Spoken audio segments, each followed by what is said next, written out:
Did you listen to Yiddish radio? Yes, yes. There was one program that was called Zures Beleiten, problems that people have.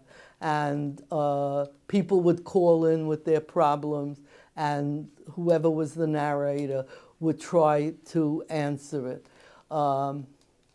Also, the newspaper, the Freiheit was the socialist paper, and the Vorwärts was like a workman's paper, and then there was the Morning Journal, that was more conservative.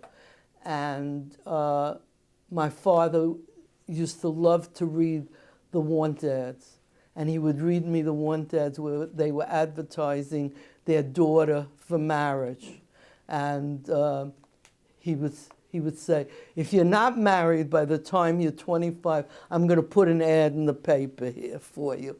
Well, I got married, I was just a little over 18 years old, so he never had to do that for me.